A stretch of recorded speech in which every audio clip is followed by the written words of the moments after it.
Alors, autre outil pour sélectionner, qui sont un peu dans le même genre, mais que je peux très bien mélanger avec ceux qu'on a vus précédemment, c'est-à-dire le carré et le rond.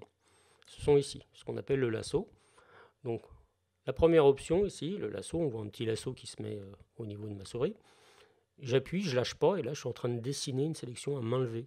Il suit exactement ce que fait ma souris, et par défaut, il va refermer ici. Donc voilà, j'ai cette zone. De la même manière, si je veux rajouter de la sélection, j'appuie sur Shift, ici, je peux dire tiens, bah, finalement je veux ça, et puis je veux ça, et ainsi de suite. Voilà. Si je veux en enlever, c'est pareil, c'est Alt. Voilà, j'enlève et il va m'enlever l'intersection entre les deux. Je pourrais très bien commencer comme ça, ici, par exemple faire un gros carré, et en appuyant sur Alt, tout en prenant cet outil-là, par exemple, ici lui demander, voilà, j'essaye peu à peu de détourer ma petite voiture. Voilà, je veux pas qu'il touche ça, et ainsi de suite. Et finalement, je dis non, finalement, je veux qu'il reprenne ma voiture. Voilà, et ainsi de suite.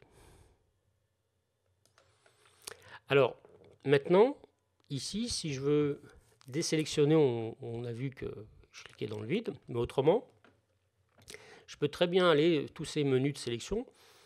Si par exemple je prends ça et je veux désélectionner cette zone-là, bah, ces sélections, elles sont là-haut. Donc ici, si je vais dans sélection, tout désélectionner, voilà. Et là, tout sélectionné, pardon, là j'ai tout sélectionné.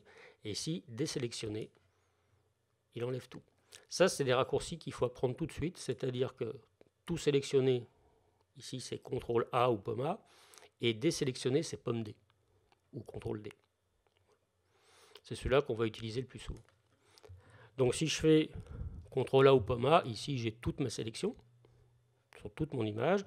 Pomme D, je désélectionne tout ce qui est sélectionné.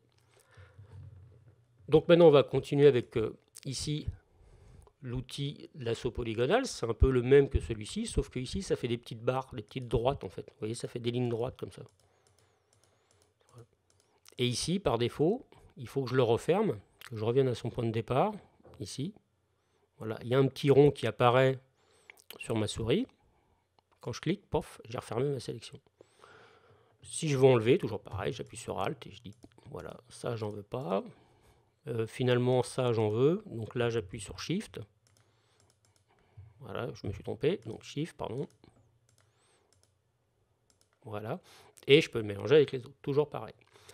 Celui-ci, il est un petit peu particulier, mais si je fais ça, voilà, et que je lâche ici, par exemple, si je double-clique ici pour le refermer, il va rejoindre son point de départ. Il ne va pas s'arrêter là. Il va rejoindre son point de départ toujours par défaut. Voilà.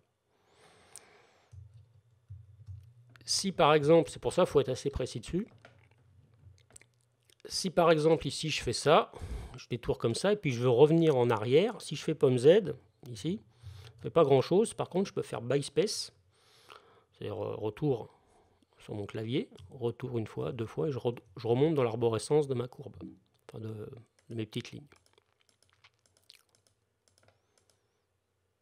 Voilà.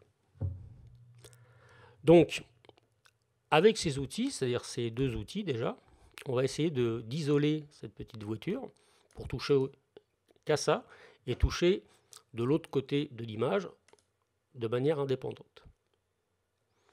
Alors, c'est là où on va utiliser justement le fait de zoomer. Donc ici, parce que voilà, je vais essayer de le plus zoomer possible. Et ici, pour vous entraîner, ben, prenez ce genre d'image. Et ici, je vais faire ça. Je vais mettre comme ça.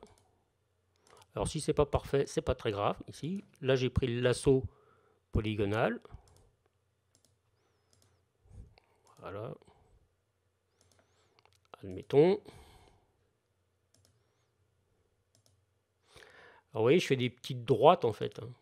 C'est pas là, par exemple, les courbes. Pour avoir une courbe, je fais plusieurs petites droites. Voilà, comme ça.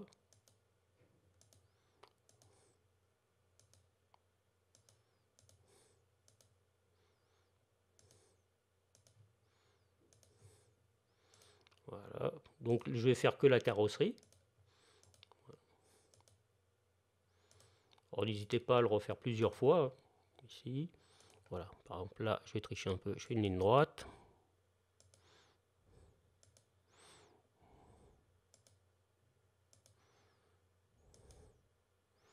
Là, je triche un peu.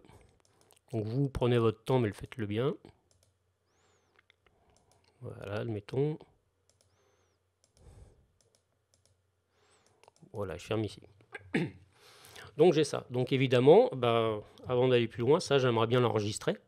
Parce que si je plante ou si je clique dans le vide ou quoi que ce soit d'autre, je ne vais plus l'avoir. Donc pour enregistrer une sélection ici, c'est tout simple, ça sera encore dans ce menu sélection. Sélection, mémoriser la sélection. Et là, ici j'arrive le nom du document, c'est une nouvelle couche que je veux. Et ici, en gros, il va s'enregistrer dans les couches. Mais pour l'instant, ce sera invisible. Et celui-là, je vais l'appeler ma sélection voiture. Donc vous pouvez mettre plus court. Hein. Voilà. Je fais OK. Tac. Et j'enregistre mon image. Maintenant, elle est bien enregistrée avec cette sélection.